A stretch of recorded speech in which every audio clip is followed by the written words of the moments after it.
नमस्कार दोस्तों, हमारे चैनल में आप लोगों का स्वागत है। मैं हूं शैलेंद्र। हम लोग पढ़ रहे थे तथ्यवान में हम लोग बहुत सारे टॉपिक कवर कर लिए थे। आज हम लोग पढ़ेंगे मध्य प्रदेश के इतिहास, है ना। तो चलिए हम लोग इस लेक्चर को स्टार्ट करते हैं। प्रागैतिहासिक काल। मध्य प्रदेश में नर्मदा, चंबल, बेतवा, सुनार एवं सोन आदि नदी घाटियां तथा भीमबेटका, आजमगढ़, जावरा, रायसेन एवं पचमढ़ी आदि स्थल पूरा पाषाण काल से संबंधित है। इस संस्कृत का प्रमुख स्थल कायथा है। इसकी खोज वर्ष 1964 में बी.एस. वाकाड़कर ने की थी, है ना।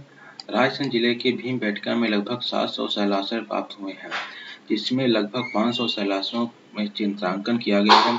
इन चित्रों में मुख्यतः लाल व सफेद रंगों का उपयोग किया गया है। होशंगाबाद जिले के पनार पानी ग्राम में स्थित मामा भांजा शैलाश्रय में लगभग 29 चित्र हैं, है ना।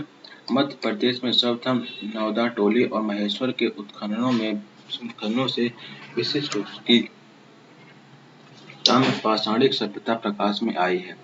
इसे मालवा नौदा टोली ताम्र पाषाणिक संस्कृत कहते हैं। नौदा टोली नर्मदा घाटी के उत्तरी घाट पर तथा महेश्वर नर्मदा घाटी के दक्षिणी तट पर स्थित है। इस संस्कृत के अन्य स्थल नागदा, एरन, कायथा, मनोती तथा इनाम गांव हैं। इस संस्कृत से संबंधित स्थलों के उत्खनन एवं सर्वेक्षण का मुख्य श्रेय एच.डी. सकालिया को जाता है ना। एरन, कुंडम, गढ़ी, मोरिला, जटकारा, जबलपुर, है ना? दमोह, नदगांव, बहुतराई, पुरचेका, मुनई, सागर, हटा तथा होशंगाबाद से नवपाषाणकालीन स्थल प्राप्त हुए हैं, है ना। ताम्रपाषाण युग में सिंधु घाटी सभ्यता के पश्चात का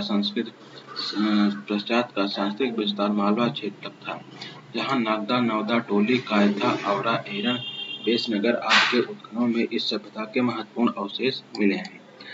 भारत में जितने शैलाश्रय पाए गए हैं, उनमें मध्य प्रदेश में पाए जाने वाले शैलाश्रयों की संख्या अधिक है। इन शैलाश्रयों में गुहा चित्र अंकित हैं, जैसे भीमबेटका में पशु पक्षियों का शिकार, जानवरों की लड़ाई।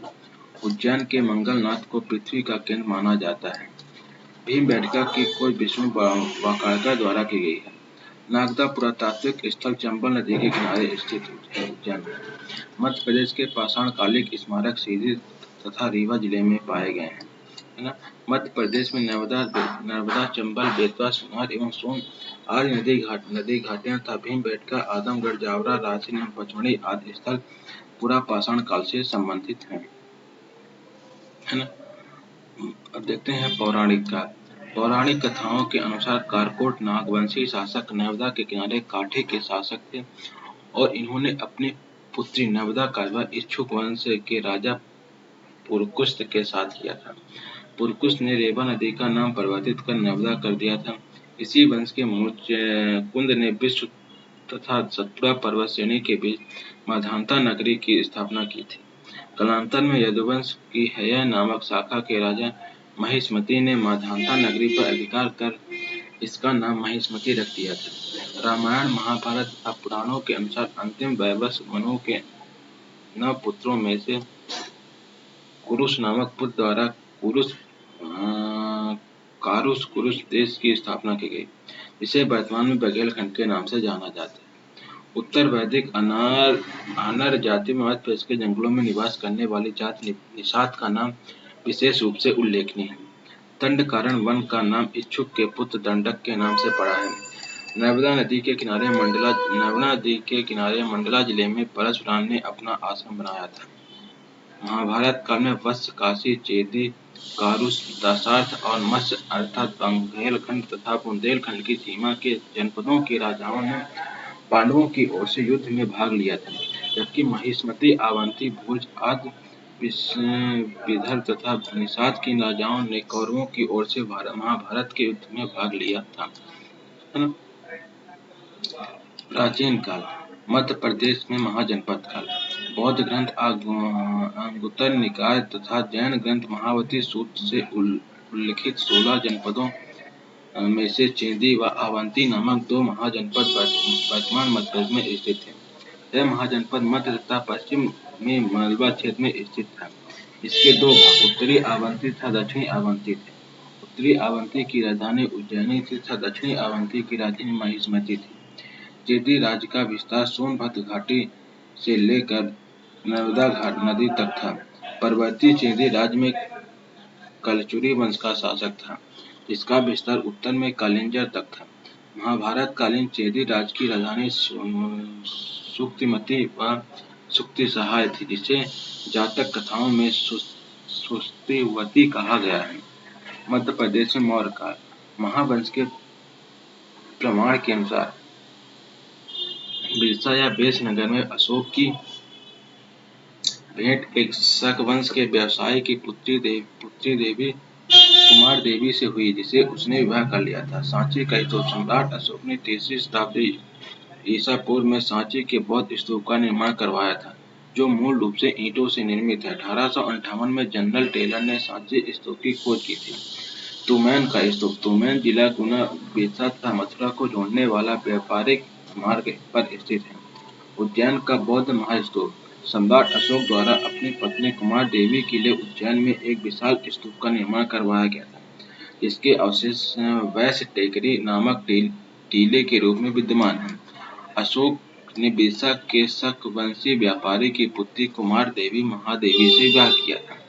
अशोक ने सांची के प्रसिद्ध स्तूप का निर्माण कराया था।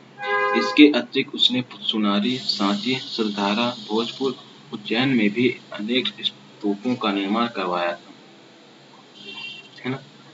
प्राचीन काल मौर्योत्तर काल। सत्तारा के समीप में अनेक बौद्ध स्तूप हैं। पुष्यमित्र शुंग ने सांची स्तूप पर वेदिका रेलिंग का निर्माण कराया था। सांची के बड़े स्तूप की वेदिका पर उत्कीर्ण एक लेख से सातवाहन वंश के राजा सतकर्णी के पूर्वी मालवा पर अधिकार का ज्ञान होता है। गोमती पुत्र सतकर्णी के साम्राज्य में अनूप महेश्वर के नाम पर निर्माण अकरा, बिरसा तथा आवंती पश्चिमी मालवा सम्मिलित है। बालाघाट से हिंद यूनानी शासक मिनांडर के सिक्के प्राप्त हुए हैं। शक नरेश, माओस तथा अजेश प्रथम के कुछ सिक्के मिले हैं। इंदौर के स्वर्गीय आडवाणी द्वारा अपने संग्रह में यह एकत्र किए गए हैं, है ना। छहरात वंशी शासक नहपान का राज मंदसौर एवं उज्जैन तक विस्तृत था।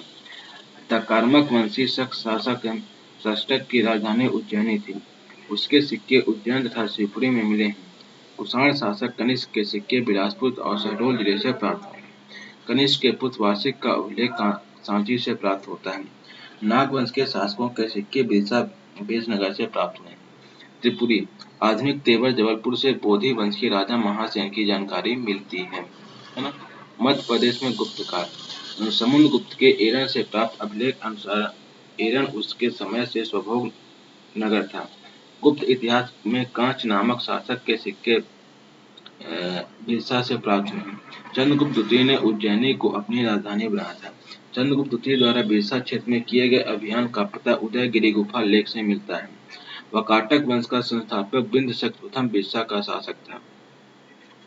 सागर जिले में स्थित एरन में एक विशालकाय वराह मूर्ति पर हुण शासक तोड़मार के शासन काल के प्रथम वर्ष का उल्लेख है। तोड़मार के पुत्र मिहिर कुल का शासन विस्तार मालवा तक था। 4वीं शताब्दी ईस्वी के उत्तरार्ध में प्राचीन दसपुर मंदसौर में मालवों की एक शाखा औरिकरों ने अपना राज्य स्थापित किया था, है ना। मध्य प्रदेश में गुप्तोत्तर काल। परिव्राजक राजवंश का आधिपत्य मध्य प्रदेश के बुंदेलखंड क्षेत्र पर था। परिव्राजक के पड़ोसी उच्चकल्प का आधुनिक नाम देहरा सतना जिला राजवंश था। 5वीं शताब्दी ईस्वी के लगभग दक्षिण कौशल में राजेश कुल नामक राजवंश राज करता था। सरवपुरी वंश ने गुप्तों के समकालीन दक्षिणी कौशल में राज्य किया। पल्लवी के मैत्रकों का पश्चिमी मालवा क्षेत्र पर अधिकार।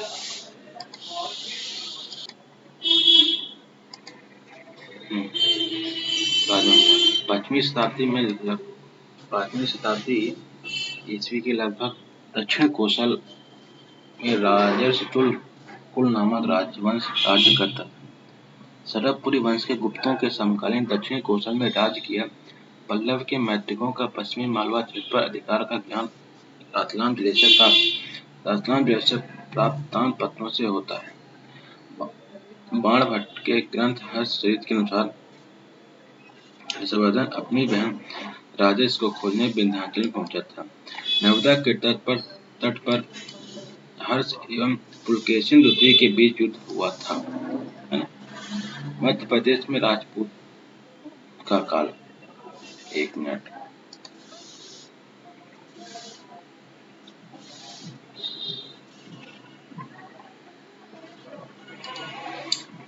है ना?